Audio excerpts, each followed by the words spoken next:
ये कहानी है जेनिफर नाम की एक युवा और प्रभावशाली नोवेल राइटर की। जेनिफर अपनी नई किताब को बिना किसी रुकावट के पूरा करना चाहती है, इसलिए वो शहर की भागदौड़ से दूर जंगल के बीच बने एक शांत केबिन में रहने का फैसला करती है। केबिन पहुंचने से पहले जेनिफर अर्ल नाम के एक स्थानीय व्यक्ति से मिलती है जो उस केबिन का मालिक है। अर्ल उसे चाबी देता है और जंगल का रास्ता समझाता है। रास्ते में अपनी गाड़ी में पेट्रोल भरवाने के लिए जेनिफर एक पेट्रोल पंप पर रुकती है। वहाँ एंडी और स्टैनली नाम के दो लड़के उसे अजीब और गंदी नजरों से घूर रहे होते हैं। तभी वहाँ पेट्रोल पंप का वर्कर जॉनी आता है। जेनिफर की मदद करते समय गलती से जेनिफर का पैर एक बाल्टी से टकरा जाता है, जिससे पानी जॉनी की पैंट में गिर जाता है। जॉनी के दोस्त उस पर हंसने लगते हैं। जेनिफर जॉनी से माफी मांगती है और पैसे देकर केबिन की तरफ निकल पड़ती है। केबिन पूरी तरह से सुनसान जंगल के बीचों बीच था। जेनिफर वहाँ अपना काम शुरू करती है। पहली ही रात उसे केबिन के पीछे कुछ आहट सुनाई देती है और जब वो देखने जाती है तो कमरे का दरवाजा खुला मिलता है, जहाँ पर औजार और एक जहरीले पाउडर का डिब्बा रखा था। वो दरवाजा बंद करके लौट आती है, पर उसे जरा भी अंदाजा नहीं था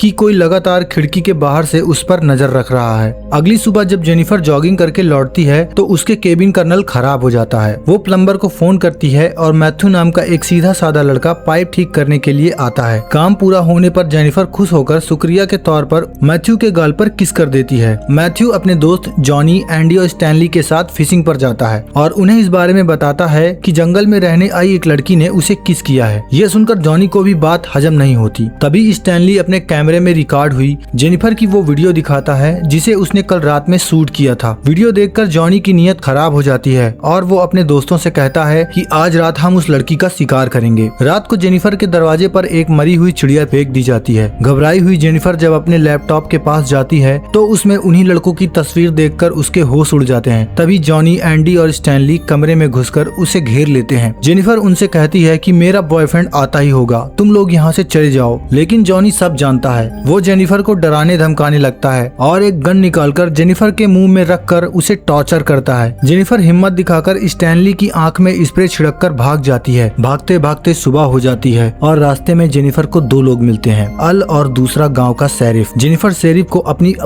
शेरिफ को अपनी पूरी आपबीती बताती है। शेरिफ मदद का भरोसा देकर उसे वापस केबिन में ले जाता है, लेकिन केबिन पहुंचकर शेरिफ मदद करने के बजाय जेनिफर की तलाशी के बहाने उसके साथ बदतमीजी करने लगता है। तभी वो चारों लड़के भी वहां आ जाते हैं। जेनिफर समझ जाती है कि ये शेरिफ भी उन दरिंदों से मिला हुआ है। वो पांचों मिलकर जेनिफर के साथ बदतमीजी करते हैं, उसे मारते हैं और उसके साथ बलात्कार करते हैं और उसके साथ बलात्कार करके उसे अधमरा कर देते हैं। इतनी दरिंदगी सहने के बाद जेनिफर पूरी तरह से टूट जाती है। वो पागल सी हो जाती है, लेकिन अभी भी वो बदमाश जेनिफर का पीछा नहीं छोड़ रहे थे। वो लोग उसे मारने के इरादे से एक नदी के पुल पर ले जाते हैं, लेकिन जेनिफर मौका देखकर पुल से नीचे कूद जाती है। वो लोग घंटों तक जेनिफर की तलाश करते हैं, पर जेनिफर बाहर नहीं आती। शेरिफ और उसके साथी सोचते हैं कि वो डूबकर मर चुकी है और वो सबूत मिटाने के लिए जेनिफर का सारा सामान जला देते हैं और बेफिक्र होकर अपने अपने घर लौट जाते हैं। लेकिन जेनिफर अभी मरी नहीं थी, वो जिंदा थी और उसके दिल में अब सिर्फ एक ही आग जल रही थी, प्रतिशोध की आग।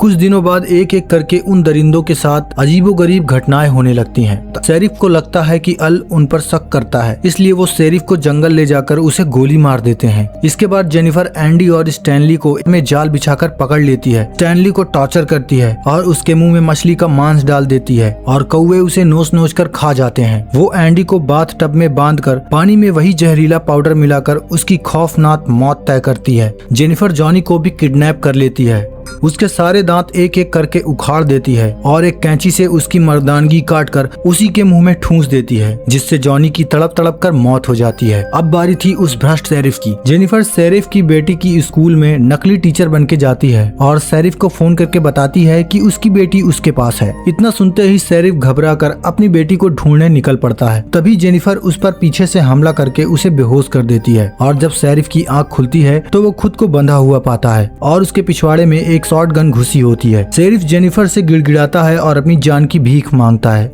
लेकिन जेनिफर पहले उसे भी बहुत तड़पाती है। उसके बाद उस शॉर्ट गन के ट्रिगर पर एक रस्सी बांधती है और दूसरा सिरा सामने बेहोश पड़े मैथ्यू के हाथ से बांध देती है और वहाँ से निकलकर बाहर बैठ जाती है। और इसके बाद जैसे ही मैथ्यू को होश आता है वो घबरा कर अपना हाथ हिला देता है और शॉर्ट गन का ट्रिगर दबते ही गोली शेरिफ को चीरते हुए सीधे मैथ्यू को लग जाती है और एक ही झटके में शेरिफ और मैथ्यू दोनों की दर्दनाक मौत हो जाती है। इस तरह जेनिफर अपनी जिंदगी बर्बाद करने वाले हर एक दरिंदे को बहुत ही दर्दनाक सजा देती है और अपना बदला पूरा करती है। उम्मीद है आपको ये वीडियो पसंद आया होगा। अगर आपको ये वीडियो अच्छा लगा हो तो वीडियो को लाइक करके चैनल को सब्सक्राइब कर लें।